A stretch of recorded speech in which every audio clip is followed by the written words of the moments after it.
Welcome to the Pump and Dump channel for another video, this time talking about silver and also about Silvercorp Metals. This is of course a company that for the most part is involved in mining silver, but they also have lead and zinc and some gold.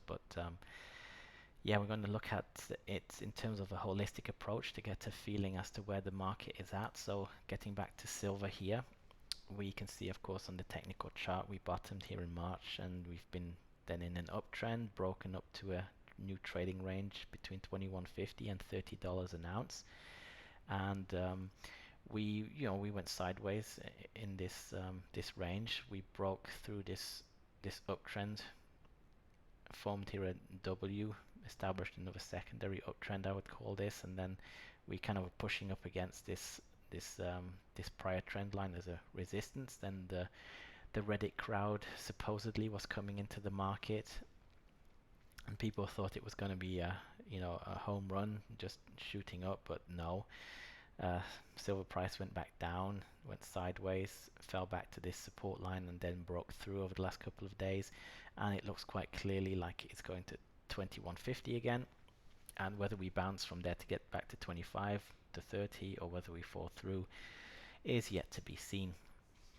Now, looking at Silvercorp Metals, this is of course a company that I would say derives its valuation from what the metals prices are at. And so we have to be cognizant of the fact that whatever the silver price is right now is not necessarily what's priced into the stock. The stock can be be treated as a forward-looking indicator, and it can also be affected by other sentiment factors where people are willing to pay top dollar for something, and top dollar can be full intrinsic value. It can be a premium to full intrinsic value. It can be accounting for future growth projects that are not really there, or it can be something else. So with Silvercorp Metals, I think the key to know here is that they have two positions in New Pacific Metals, about 44 million shares, which is about $200 million worth of fair value, let's call it. And they also own in Whitehorse Gold about 11.5 million shares, so that's about, let's say, $20 million in fair value. And knowing about these two positions is of course critical, because these are two companies that are traded. They are exploration stage companies. They don't have technical reports with proven reserves that are established and well understood, so the market is treating them in a speculative way, but the company itself has to treat them in accordance with accounting rules. And they can only, if we just look at New Pacific Metals, the chart you can see is quite astonishing from the low here in 2015. But yeah, Silvercorp Metals did many private placements along the way, so they have to account for the equity investment in New Pacific according to what they paid for it. They cannot give, they cannot put down that it's worth 200 million. They can only put down what they paid, which is about, I think, 50 million or so. And that's kind of what's reflected in their accounts, and that's kind of what is oftentimes, at least since I've been familiar with the company's projects and everything, that's kind of what the market is trading it based upon. It's giving no credit to the discrepancies between the mark-to-market valuation of those two companies and the accounting entry. They just use the accounting entry, the lower of the two, and then they just trade the stock on the basis of what the 5 mines, I think is 5 mines that they have in China, are worth, given the current silver price. The only exception was here when the Reddit news story was breaking. That's kind of when we had this big move up from 5 and changed up to 890, I think it was 890 that day.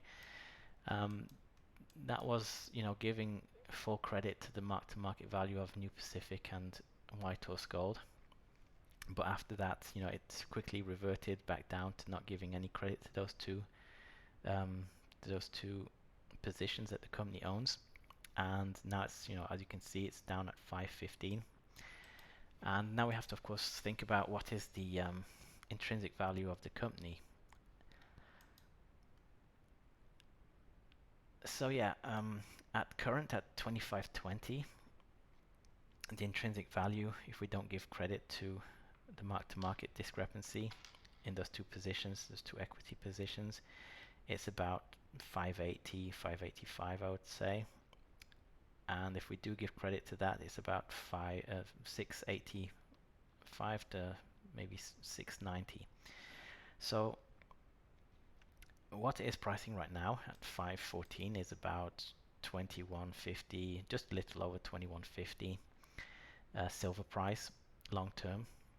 And as we can see, of course, the current silver price is at 25.20, and therefore one has to conclude it is underpriced. I mean, undervalued is what most people use, but it's really underpriced because the valuation is the valuation. And yeah, that's kind of where it's at. So it should be at about 585, and it's currently at 515, which is implying a long-term silver price in this area here.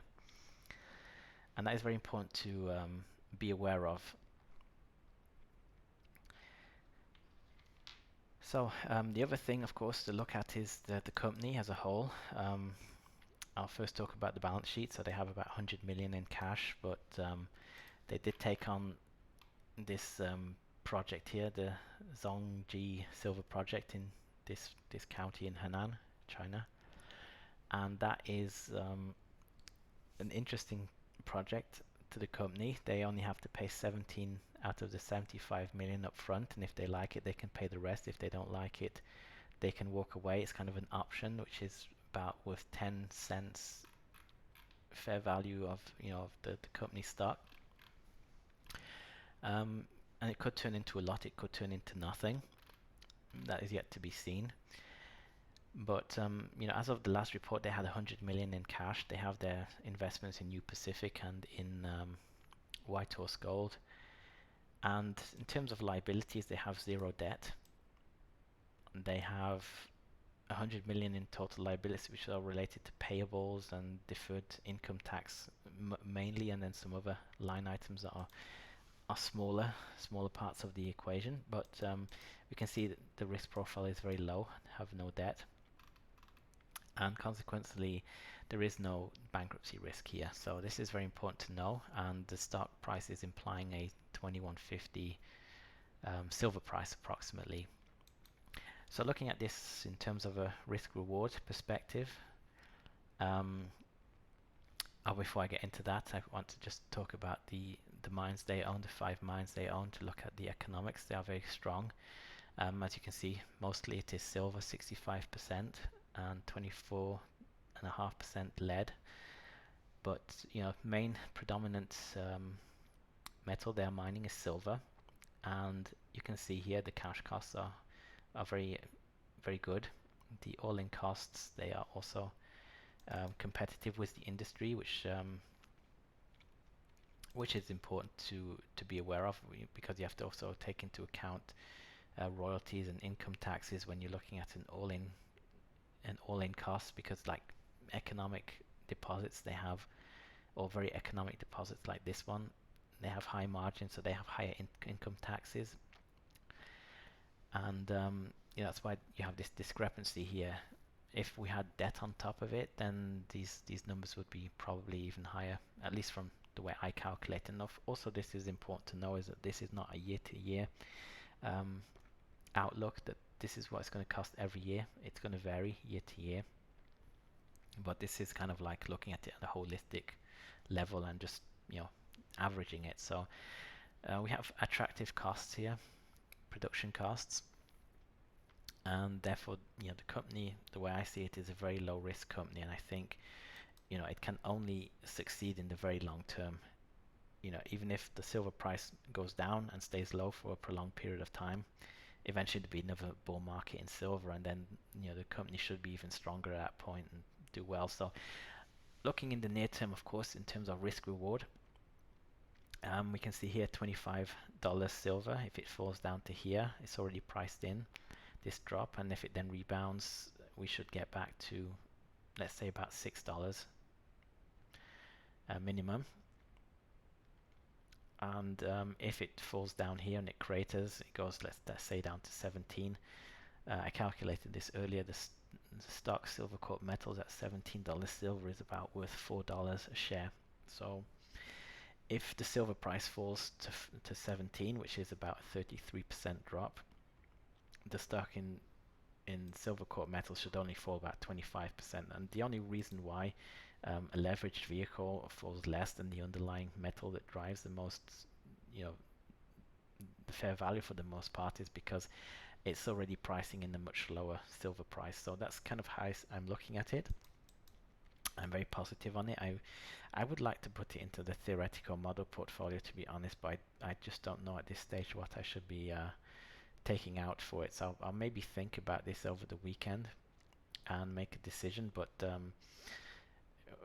it's not necessarily that this is like a stock with a massive upside from where it is right now. I mean, 20% is kind of what I'm looking at as a base case, which is of course attractive. I mean, I do own some shares in Silvercorp Metals. I started buying a lot of it this week on these declines here. Of course, I wish I had started buying later, but it is what it is. Yeah, I mean, it's just the way it goes. But anyway, it looks very attractive here. I'm very positive on it. It's kind of pricing in a doom and gloom scenario, which has not happened yet, and which would probably take quite some time to happen. But I think it's, the stock has bottomed today. We will see, of course, how it goes in the future, but near term I think it has bottomed. So yeah, that's kind of my view on it. I don't know if I should mention anything else, if I forgot anything I wanted to talk about. Not quite sure, but in any case, remember, this is not investment advice or recommendations for you to buy or not to buy it. I think maybe if someone is already involved in the stock and wants to hear another person's opinion on it, I think that could have some value. But if you invest in things, you should usually know what you're doing, or if you're investing with professional help, like some advisors is telling you what to do or giving you advice on what is good to do, you should of course trust that person and be happy with the decisions that are made. So this is kind of how I'm looking at it for now. Yeah, and that's kind of going to conclude the video, I guess. So as usual, if you like the content, don't forget to subscribe. If you have any questions, comments, or opinions, leave them in the comment section. And with that said, have a good day.